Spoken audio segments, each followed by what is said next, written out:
Do do do do do do do do do. Hey everybody, it's Mike with Monkey Fab. I hope you're having a great day. I got a special treat for you today, some fabrication welding stuff. If you guys have been following along on my channel, you know that I'm about ready to start up my Turbo LSX build. So if you don't know, you should definitely check that out. It's been a fun series of, pretty much building it from the ground up. But with the old Chevy small box, what you do is you just take the distributor out and you'd stick a little tool down the distributor hole and you'd spin the oil pump, which would prime the motor, and that was a great way to prime the motor. This motor has been sitting for, I don't know, to be quite honest, I've had it for maybe a year and a half, I'm guessing. I got a great deal on it. I bought it off a bench, and I told the guy that, hey, if I go over there and turn this crankshaft and it spins, I'll give you, X amount of money for that and another transmission. It turned out to be a really good deal. And I said, if it doesn't work, then, I'll take it apart and it's smoke, then, you win. And if it, it's good, then I think we both win. So I took that deal, I opened it up, it looks really well. I didn't really, get down into the bearings or anything, but I pulled the heads off. It was variable cam, so I had to go through it and swap a bunch of stuff. Anyway, it looks good, but who knows how long it's been sitting there? Who knows the condition of the oil that was used beforehand? Who knows anything about that motor? I don't. I know that the cam that I threw in, along with the lifters, has some cam lube, which is great. It's probably fine, but why not just go ahead and pre-oil it? It's a simple thing to do, and that's what we're going to do today. So for the LS motors, you don't have that. There's no way to prime the motor by hitting a pump or whatever. So that's what we got here. Is we're going to make our own engine lube thing. Now, coming out of the turbo from the oil galley to the turbo, it's a dash 4. It's a female fitting. I have another line that is the same thing. On one side, it's a 1/8 NPT, and on the other side is a dash 4 female. So I got a male-to-male union. So all I got to do is put that line on this guy, for the most part. So that's what we got here. Is I basically got this hobbled together with stuff I already had in the shop. So I am going to have to buy a 3/8 to 3/8 union NPT style. But what I got here is, this is a 1/4 inch NPT and another, well, it's an 1/8 inch, but I mean, it is 1/4 inch NPT and a regular bung. So what we're going to do is we're going to put a hole down here at the bottom, so that way you can put this on a scale, so we'll be able to tell how much oil is in it. So if you set the scale for 0, then we weigh it, and then we add the oil. When we get down to whatever, that close to that 0 is, then we know to shut off the ball valve, so we're not just blowing air through all the oil galleys, because that'd probably defeat the purpose of what we're doing. So we'll weld a 1/4 inch NPT down here. Kind of do something. I might have to kind of angle it or something. But and on the end of that, we got the adapter. It'll screw on there. I'll need that 3/8 to 3/8 union. I'll be able to put the ball joint on there, and then I got a 3/8 to 1/8 reducer, and our line will be able to screw right into that. So that will be the feed piece.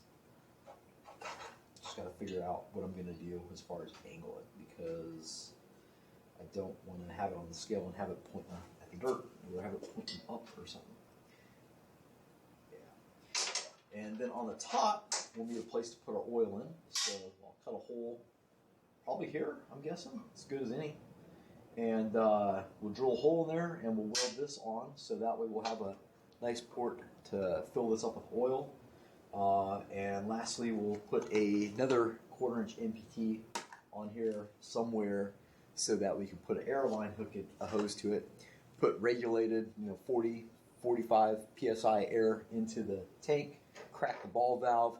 It pushes that out through the system until we get close to our empty point on that. We shut it off, and then we got the engine primed. We can go ahead and kick it over. We don't have to worry about bearings running on dry stuff and whatnot. But overall, it's just this tank that I bought from Harbor Freight.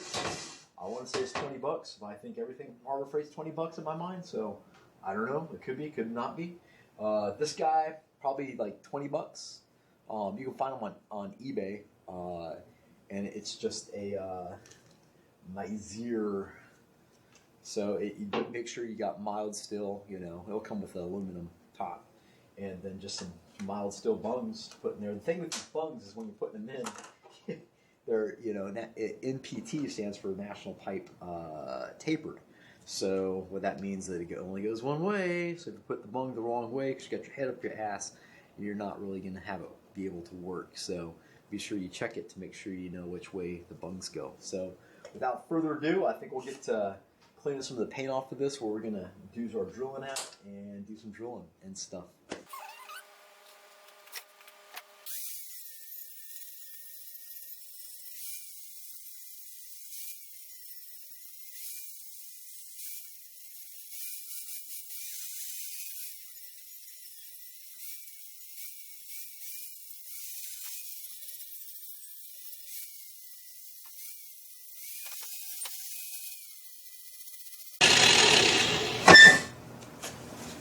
Hey everybody, this is Monkey Fab. Absolutely positively do not do this at home. It'll probably blow up and kill you.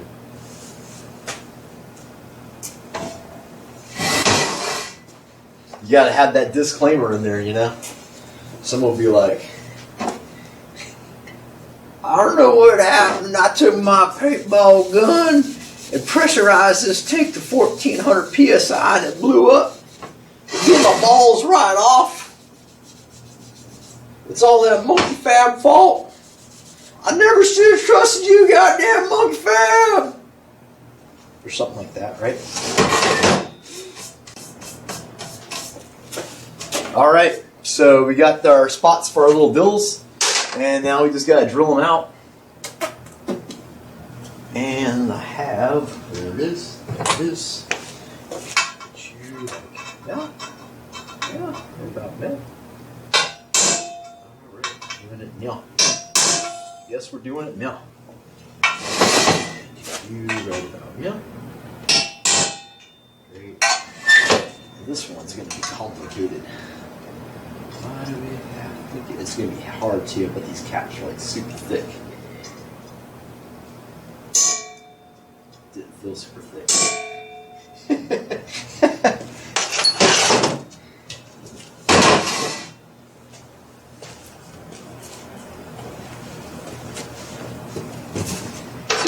Punch stuff like that, and you take this guy, it's called a center drill, and it's cut at a 90-degree angle, and center drills rock. I've talked about them a million times, but they rock.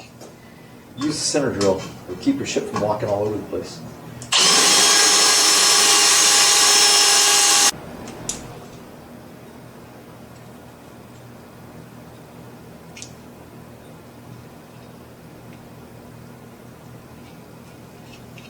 I hope this fits in good shape.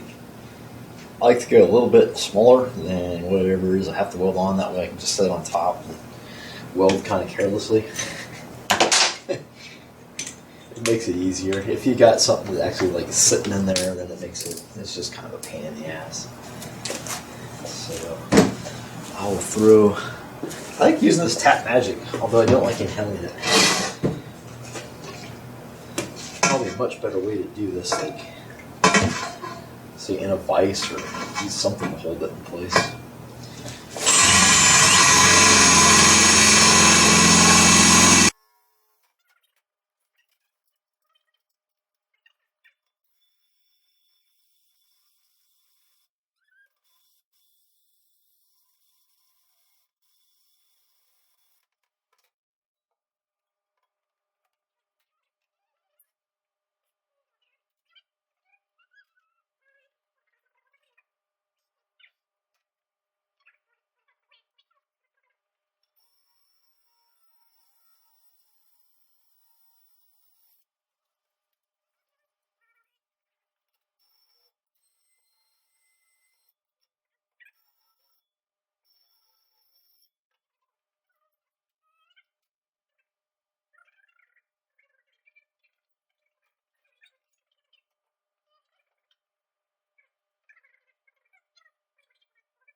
that work. We'll make that work. Ugh. Okay. Alright, so honestly now, in all seriousness, I don't usually mess with a lot of carbon steel, and I really don't like having it all over everything. So I'm going to stop for a second and kind of clean this mess up. So, like I was just saying, you have to get all this metal out of here.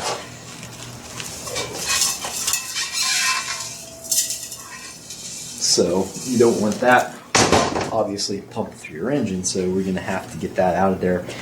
It's not going to make any sense to start cleaning if everything else is a disaster and covered in metal shavings. So we'll get this cleaned up and then we'll start working on dressing that thing up.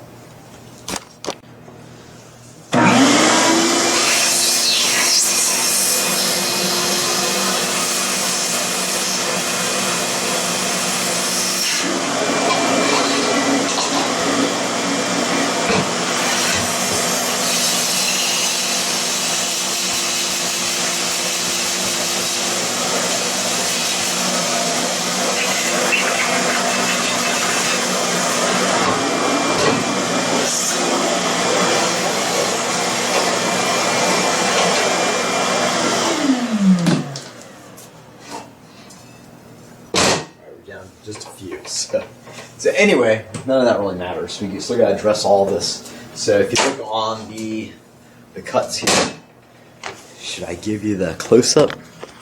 The close-up view? I'll give you the close-up view. So you see the cuts. It's just like normal, like your normal cut. It's gonna have crap cuts. So we just got to get all this hangover stuff in there. Let me see if I can do this. Can you see in there? You can see in there. So see, there's a hole down there, and you can see all the shit that's in there, all the stuff that's in there. You can see through there, and you can see the hole at the bottom, and you can see all the goobers and boogers we gotta try to get cleaned out of here. This is why we have a tiny die grinder.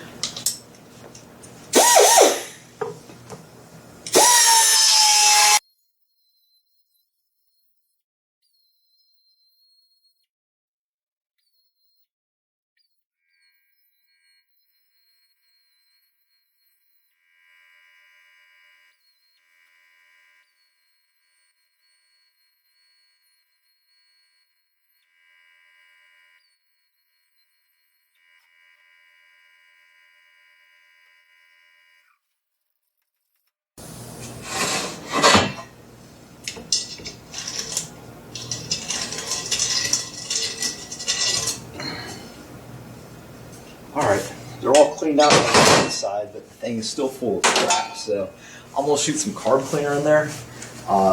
Just kind of let it do solve and stuff.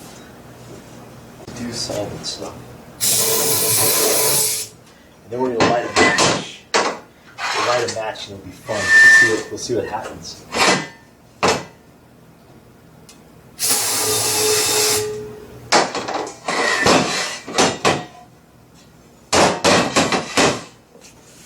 I wish I had little paper towels. That would be nice. Usually works really well to clean out stuff like this, like ice boxes or stuff, you know, once you kind of welded a box and you had to drill some bolt holes or something, it contains something where you don't want a bunch of metal shavings in, is to blow on one side while sucking on the other side. That's what she said, right? But that has a tendency to stir up all the shit, and while it's stirred up, it just kind of spits it out. So we'll do that and see what we can do, see what we can get.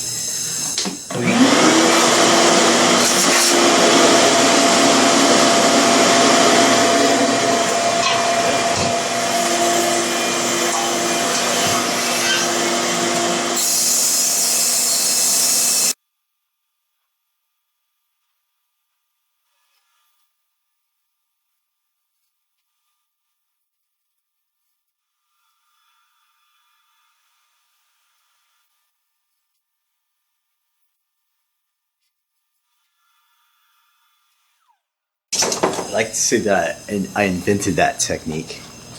I don't know if I did or not. I did kind of. I mean, no one else showed me it. I just figured it out, but someone probably already thought of it. but I will give you a perusing of what we got going on in here now. And you remember before, because I'll probably fast forward through most of this shit. So now we're looking around inside now. And what you're seeing, the specks there are actually on the camera lens. You can see it's kind of funky.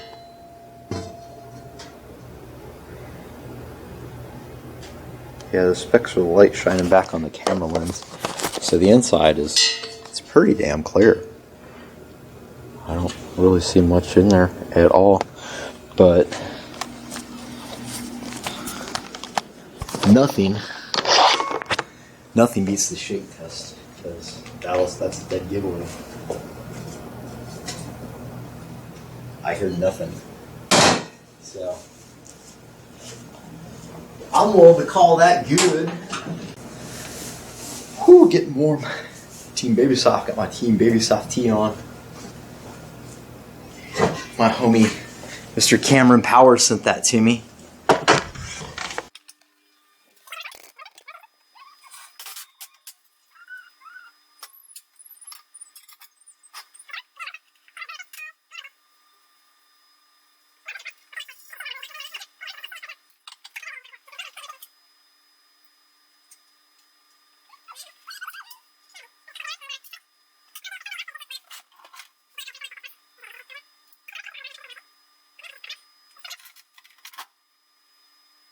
Did I mention this is my GLS number 12 cup? I never talk about these, but the cool thing about these guys is you drop them and they're still as good to go because they're made from Teflon. And I sell these on my store. You can go to Monkey Fab Garage, that's monkeyfabgarage.com, and pick those up for the low price of $40. They're made for small torches. So if you have a 9 or a 20, you're good to go. It screws right in the gas lens.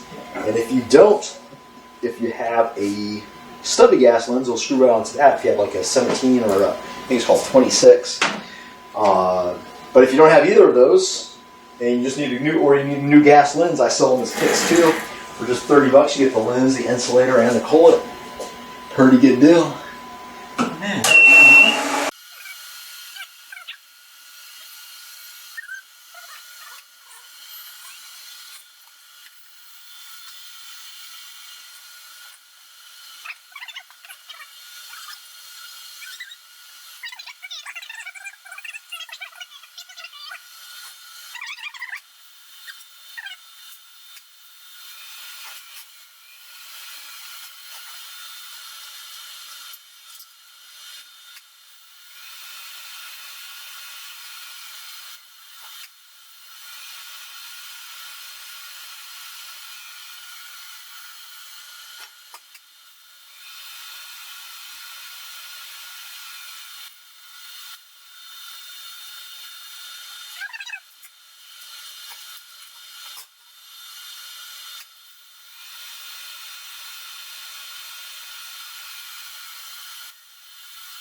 So anyway, that's all you need.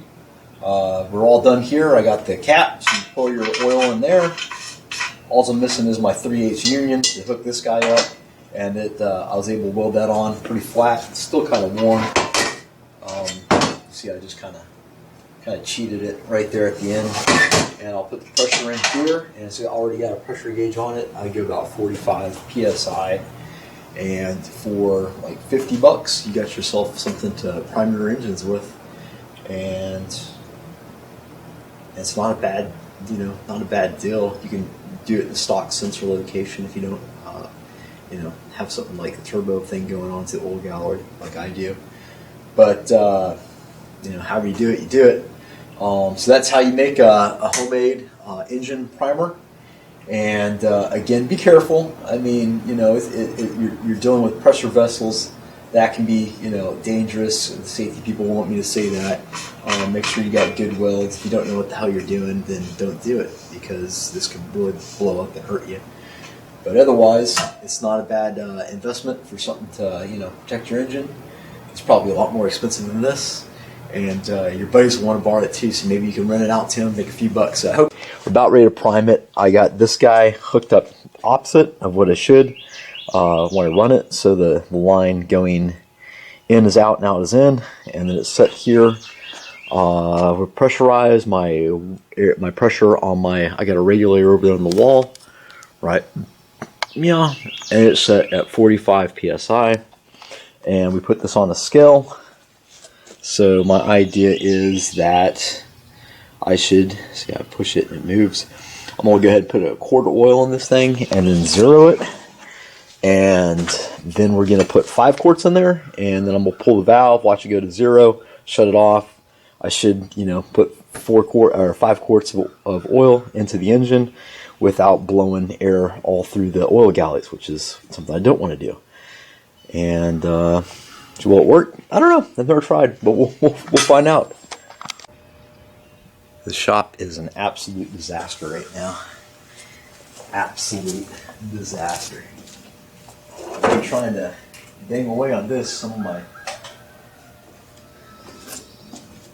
friends from school are supposed to come by, and 0. Let's see what happens. They need to use the lift, so I'd actually like to get this guy started so it can move out of the garage and back into the garage under its own power.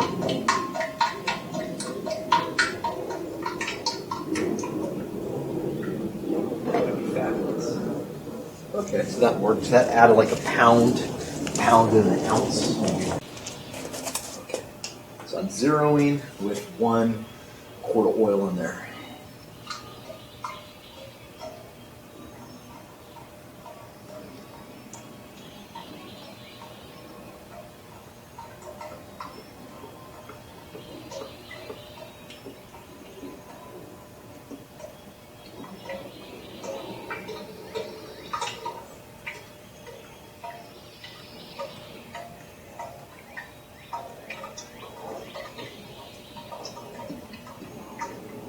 I've also went ahead on the inside and attached the power, the constant power, and the switched on power to the gold box ECU and plugged that in. Alright, so there is 6 quarts. We zeroed it at 1 quart and put another 5 quarts in. So now we'll pressurize it up and throw the switch. I think we'll probably leak a little bit here at the fittings, which is no big deal. I just didn't tighten them down all the way because whatever. And let's pressurize.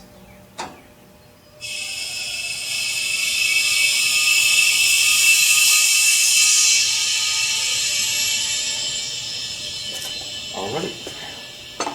That's all looking good.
dropping down.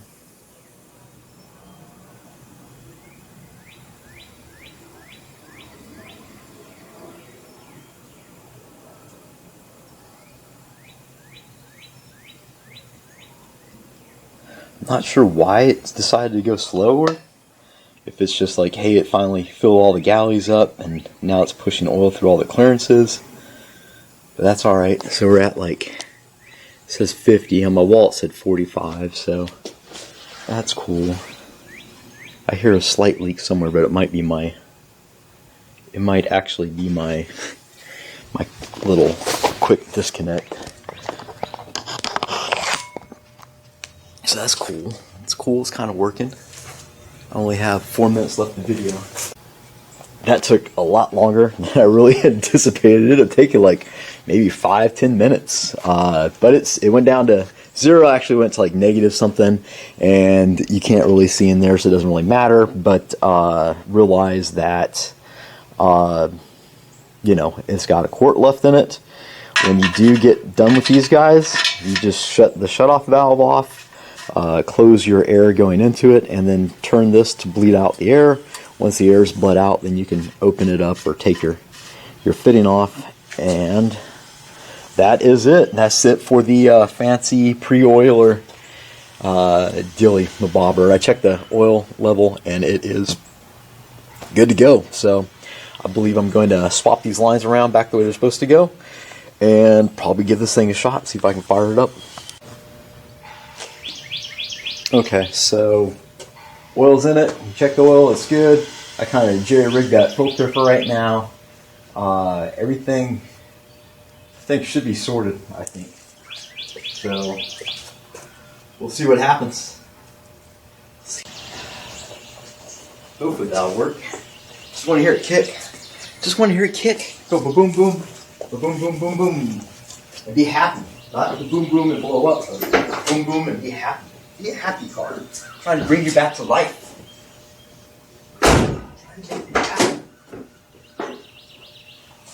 Trying to blow new life into you. Make you the king of the road. Alright, let's do it.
That is exciting. Woohoo!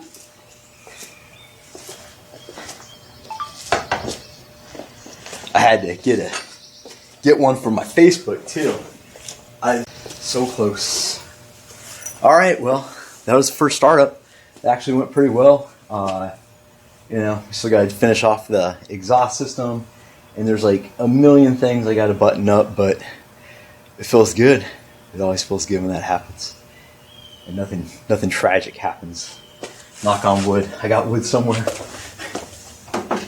So, anyway, thanks for joining in and watching the channel. And this is Mike with Monkey Fab out. That's it. It's Mike with Monkey Fab signing off. Be sure to check out my website. It's monkeyfabgarage.com. You get yourself a cool Monkey Fab t-shirt for only $10. I hope you enjoyed this. I hope you give this a shot yourself. Be careful. You know, always safety third. And yeah, man, Mike Fab signing out.